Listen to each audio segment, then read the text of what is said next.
Vi na mão direita daquele que estava sentado no trono um livro escrito por dentro e por fora, de todo selado com 7 selos. Vi também um anjo forte que proclamava em grande voz: Quem é digno de abrir o livro e de lhe desatar o selo? Ora, nem no céu, nem sobre a terra, nem debaixo da terra, ninguém podia abrir o livro, nem mesmo olhar para ele. Meu irmão Ricardo, imagina essa cena. Imagina essa cena, tá? João se achega lá diante do trono, né? E ele vê esse livro e ele fica assim encantado. Imagina, é como se a gente chegasse hoje perto de um livro que não é comparado a esse livro que ele viu, nenhum livro, nem a própria Bíblia não seria comparado assim com aquela visão de imagem. Por mais que a gente tenha a ciência de que esse livro tem características da palavra de Deus, a imagem de João olhando. Imagina que ele gostaria de saber o que, que estava lá, o que, que ia acontecer. E esse livro estava envolto de selos. Mas ele chorava porque ninguém era capaz de fazer isso, né? Ninguém era capaz de desatar aqueles selos e de abrir o livro. Que cena é essa, meu irmão Ricardo? O que que o irmão pode trazer para nós aí desses primeiros versículos? Eu creio que João ele teve um vislumbre de toda a história da humanidade, como se fosse um flash de várias imagens passando na história, assim, passando por homens de Deus, Adão, Noé, Moisés, passando por Josué, passando por Davi, homens notáveis nesta história, homens de Deus, e João percorrendo nessa história, né, e olhando para eles e vendo que neles não havia condições de tomar posse daquele livro. Então eu percebo que esse choro de João, ele foi uma consequência de algo espiritual que ele teve, uma experiência com o próprio Senhor ali, do qual o Senhor mostrou para ele esse flash, né, da história de todos os homens que passaram nessa terra, e não só na terra, né, porque está escrito aqui, ninguém no céu. Então, imagina só a angústia de João, que nem sequer no céu, onde só habitam os seres celestiais, santos, né, anjos, arcanjos, né, querubins, serafins, nem na terra, nem debaixo da terra. Então a angústia de João foi enorme, porque não encontrou ninguém, né, capaz de tomar posse desse livro. E, e esse primeiro verso aqui do capítulo 5 tem a menção da destra, porque da destra do Senhor é que estava o livro selado. E quando nós percorremos nas Escrituras, a destra é a mão direita. E a mão direita é a mão que de ação, o agir de Deus. É o agir para abençoar ou para amaldiçoar. Lá no Cântico de Moisés, que é o cântico, né, que faz apontamento para os vencedores, porque os vencedores vão louvar com o Cântico de Moisés, lá no Êxodo capítulo 15, diz que a tua destra, ó Senhor, tem glorificado em poder e despedaçado o inimigo. Então eu vejo já nessa primeira palavra aqui, a destra de Deus. É a ação de Deus, da mesma forma que aconteceu no Egito, vai acontecer nos últimos dias, porque é um paralelo muito interessante. O êxodo do Egito, todo aquele contexto, e o agir de Deus com os flagelos. Então, da mesma maneira, este livro selado vai desatar o agir de Deus sobre a terra, com selos, trombetas e flagelos. Muito interessante. Muito interessante, muito interessante. E aí a gente ficava, fiquei pensando assim, tem tudo, o que você falou tem tudo a ver, né? Porque a gente vê que o desatar desses livros, ele vai nos trazer coisas que envolvem a igreja, vai trazer coisas que envolvem os últimos acontecimentos, que envolvem, né, o plano de Deus para nós aqui.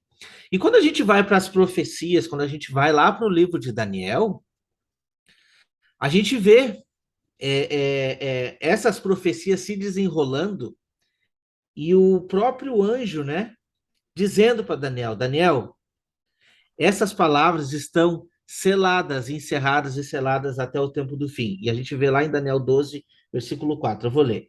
Tu, porém, Daniel, encerra as palavras e sela o livro até o tempo do fim. Muitos esquadrinharão e o saber se multiplicará.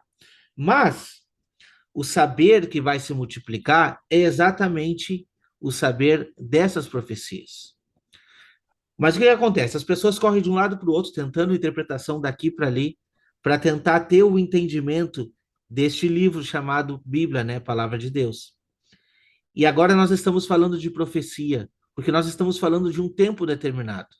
Porque quando esses selos forem desatados, a gente vai chegar ainda lá, eu acho que daqui um ou dois capítulos, um ou dois podcasts, a gente vai chegar nesse estudo, nós vamos ver coisas tremendas que irão acontecer aqui na Terra. E ainda a gente ficou conversando, né, sobre as trombetas e os selos, que eles praticamente se conectam. Não tem como você desconectar, porque é um tempo em que, ao mesmo tempo que está acontecendo o selamento, está acontecendo também a ação das duas testemunhas que estão tocando essas trombetas e o juízo de Deus já começando sobre a terra. Aí você diz, tá, o que o livro selado tem tudo a ver com isso? Ali dentro está escrito os ais e as lamentações. Aí é que tá. Quando a gente consegue meditar nesse livro, quando consegue meditar nas profecias, é exatamente o que o livro traz. E ali em Daniel 12:4, como eu falei, sobre este livro que está selado, ele está aberto para todo mundo ver aqui, mas na verdade, o selamento é do conhecimento. O selamento desse livro é com relação ao conhecimento. Esse conhecimento só vai ser deliberado, nos próximos versículos a gente vai ver, quando o Espírito Santo habitar dentro de nós. Por isso que todo o pano de fundo que a gente viu dos últimos vídeos, no último episódio da visão do trono de Deus, aproxima os quatro seres viventes, os 24 anciões, juntamente diante do trono com Jesus Cristo. E quando a gente vai lá para Ezequiel 1, a gente viu essa referência de que o Espírito estando na igreja, a ação das rodas, que é a igreja que vai norte, sul, leste, oeste, acompanha a missão do Espírito Santo. Então, o simples fato do cordeiro ter sido morto e ter sido achado digno, ele passou para a igreja, porque não se esqueça, não se esqueça, Cristo é o cabeça e nós somos o corpo. Então, assim, Jesus vai depender de uma igreja forte e ativa nos últimos dias. Quando a gente fala desse livro selado, desse entendimento selado, é exatamente o poder que está sendo dado a partir do momento de que a gente aceita Cristo Jesus como nosso Salvador, de desatar todos esses entendimentos que estão ali, né, selado para muitos até hoje.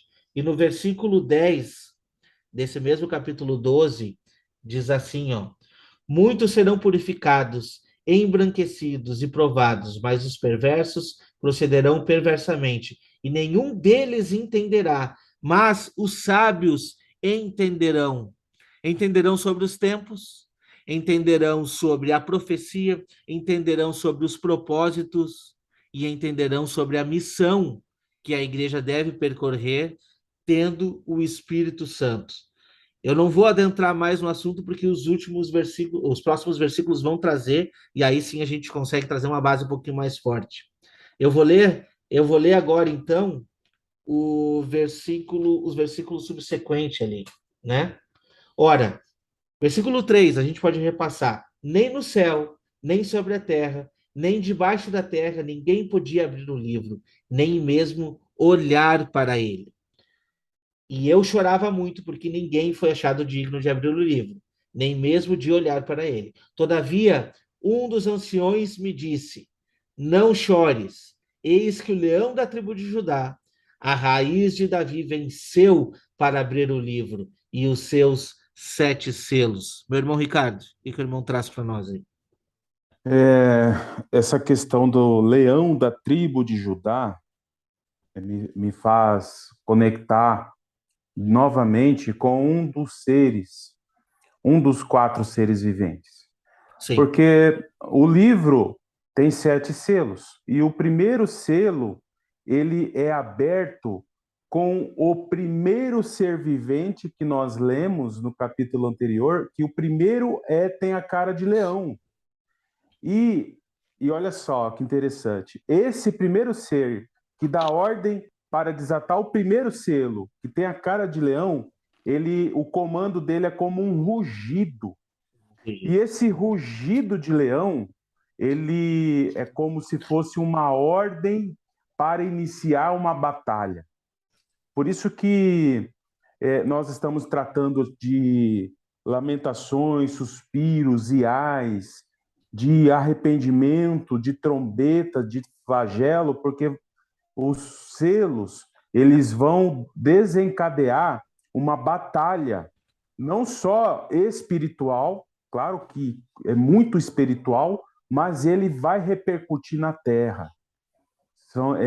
É uma batalha, e muitos, assim, infelizmente, quando falam do último avivamento, né, muitos não têm esse discernimento de uma maneira mais holística, mais abrangente, de que esse avivamento é um avivamento de arrependimento, de posicionamento, de chamar a atenção do povo, despertar a muitos de um sono profundo, e isso vai resultar em aflições, porque é um confronto muito grande que vai acontecer na Terra.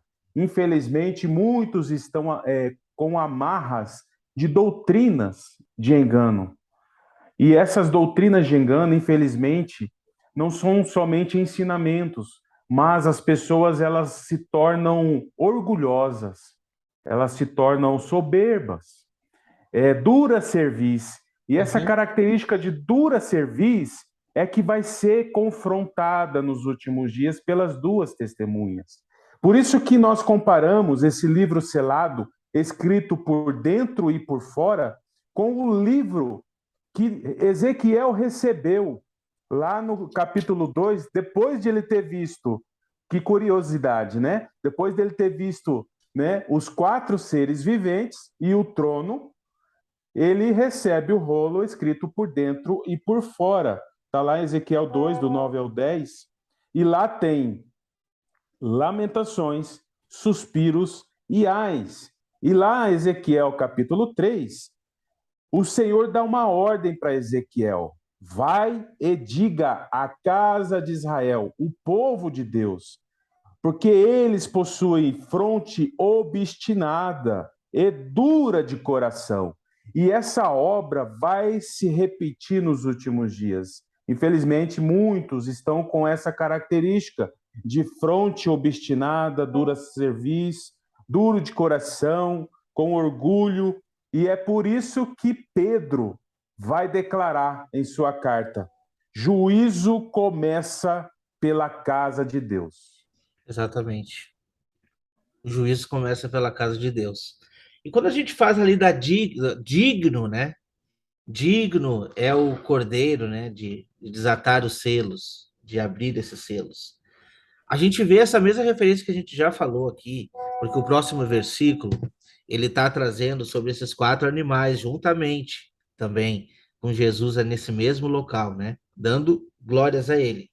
E quando a gente fala de dignidade e quando falamos de unidade, é importante entender que o receber o dom do Espírito nos faz também ser dignos de abrir esse livro e desatar esses selos. E isso não é petulância, isso não é arrogância, não. A palavra de Deus nos dá esse embasamento. Efésios 4 vai dizer assim, ó: rogo-vos, pois eu, prisioneiro no Senhor, que andeis de modo digno de vocação a que fosse chamados. Então, nós precisamos ter um modo digno para essa vocação, com toda a humildade, mansidão, com longanimidade, suportando uns aos outros em amor, esforçando-vos diligentemente por preservar a unidade do Espírito no vínculo da paz. Por quê? Porque há somente um corpo e um espírito, como também fosse chamado numa só esperança da vossa vocação. Há um só Senhor, uma só fé, um só batismo, um só Deus e Pai de todos, a qual sobre todos age por meio de todos e está em todos. Você consegue ver esse mesmo plano de fundo de Deus estando junto no trono? Olha, a visão do trono é: esse trono está ali no meio, o Cordeiro está ali, os 24 anciões e também os quatro seres viventes. E quando esses quatro seres viventes são arremetidos para ações na Terra, a gente vê eles percorrendo em muitas direções, estando cheia do Espírito, porque a unidade é que mantém isso, a vocação daqueles que são dignos de concluir essa mensagem foi derramada sobre eles. Então, é importantíssimo entendermos que o Cordeiro foi digno de desatar os selos e ele nos dá também essa liberdade de entendermos, de abrirmos esses livros e muito mais do que isso, fazermos parte do mesmo corpo para cumprir a missão. É fantástico, é fantástico. Exato. Outro detalhe, né? Essa função da unidade, que ela vai repercutir na igreja posicionada, né? A ação de Deus, essa destra do Senhor agindo através dos seus servos na terra, isso nos remete à função de atalaias, Sim. né? Novamente aqui conectando com o profeta Ezequiel, onde o Senhor ele ordena Ezequiel a proclamar a palavra, me faz conectar aqui com Ezequiel 33, onde o atalaia tem a função de declarar a mensagem e tocar a trombeta. Você vê a conexão aí de selos e trombetas, e a função do atalaia de proclamar é tão importante, porque se ele não tocar a trombeta, o sangue derramado daquela pessoa que morrer vai Recair ser sobre requerido ele. sobre ele. Olha Exato. só a responsabilidade que a igreja vai ter nos últimos dias de proclamar, de tocar a trombeta corretamente e anunciar a todos aquilo que há de vir. E nós precisamos trazer essa mensagem a todos, porque, infelizmente, muitos estão distantes do propósito. E Exato. nós, como nós estamos aqui estudando, buscando entender, olha só o tanto de coisa que nós precisamos ainda caminhar, né? Avançar para alcançar a plenitude desse propósito, o nosso papel nesses últimos dias. E essa responsabilidade enorme que o Senhor vai colocar nas nossas mãos. Você falou aí sobre aviso, sobre anunciar, né? Em outro versículo diz, eu não sei de cor, mas o versículo diz: se a trombeta não der o som certo, se a trombeta der o som incerto, quem irá se preparar para a batalha? Quem irá se 1 preparar? Coríntios 14, 8. O homem é um crânio nos versículos. O que eu ia dizer? Me fez arremeter agora para Isaías 29, versículo 9 em diante. E isso é importante de eu ler para os irmãos aqui, porque não é de hoje que eu escuto o irmão Ricardo, assim, por que eu preciso saber de profecia? Qual é a importância? Eu vou na igreja, eu presto meu culto aqui, eu amo a Deus, Deus sabe, e tá tudo certo, né? Só que a profecia ainda diz, né, de todos os dons, esse é o dom mais importante que tem. Principalmente, ele é mais importante, inclusive, que o dom de línguas, que é um dom que edifica a pessoa interiormente. Mas o dom de profecia, ele é superior. Ele é superior porque edifica a igreja, o dom de profecia. Então, a gente entender sobre os tempos determinados, ele é importantíssimo, importantíssimo. Isaías 29 diz assim, ó: Estatelai-vos, desculpa, Isaías 29, versículo 9 em diante. Estatelai-vos e ficai estatelados. Cegai-vos e permaneceis cegos. Bêbados estão, mas não de vinho. Ando cambaleando, mas não de bebida forte. Porque o Senhor derramou sobre vós espírito de profundo sono e fechou os vossos olhos, que são os profetas. Vendou a vossa cabeça, que são os videntes. Toda visão já se vos tornou como palavras de um livro selado. Olha só que interessante. Nós estamos falando de um livro selado. Quem é digno de desatar esse selo? Quem pode desatar esse selo? Eu respondo hoje, meu irmão Ricardo, quem está diante do trono. Essa é a resposta. Quem está diante do trono é capaz de desatar o selo, porque tem o espírito do Cordeiro que foi morto e venceu com toda a autoridade para poder desatar esses selos desse livro selado. E essa pessoa, e aqui o versículo diz, né, que você dá o livro para a pessoa que sabe ler, né, e a pessoa diz, e você diz, lê isso, peço-te, e ele responde, não sei ler. O Senhor disse, visto que esse povo se aproxima de mim com a sua boca, com os seus lábios me honra, mas o seu coração está longe de mim, e o seu temor para comigo consiste só em mandamentos de homens que maquinalmente aprendeu.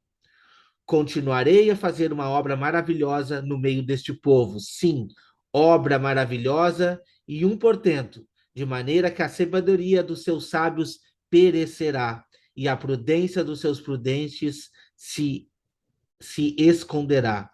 Ai dos que escondem profundamente o seu propósito do Senhor e as suas próprias obras fazem às escuras e dizem: quem nos vê? Quem nos conhece? Que perversidade a vossa! Como se o oleiro fosse igual ao barro e a obra dissesse ao seu artífice: ele não me fez, e a coisa feita dissesse do seu oleiro: ele nada sabe. Sabe o que eu consigo entender, meu irmão? Eu consigo entender o seguinte: as pessoas estão distantes, elas acreditam que tem um Deus distante, que você vai encontrar esse Deus dentro de quatro paredes, e ali você está prestando culto, sai dali, tu não tem a ação de Deus na tua vida. Mas não é isso. Deus precisa estar presente todos os dias dentro de nós, porque nós somos a morada do Espírito Santo. Se queremos uma intervenção espiritual, se queremos algo sobrenatural sobre a nossa vida, precisamos buscar entendimento, buscar com súplica, buscar com oração todos os dias da nossa vida. Porque o livro está selado para quem quer que ele esteja selado. Entendeu? Não Verdade. é da vontade de Deus que esteja selado esse livro. A vontade de Deus é que a gente possa esquadrinhar as escrituras. E a palavra diz: esquadrinhai as escrituras, porque julgai ter nela a vida eterna.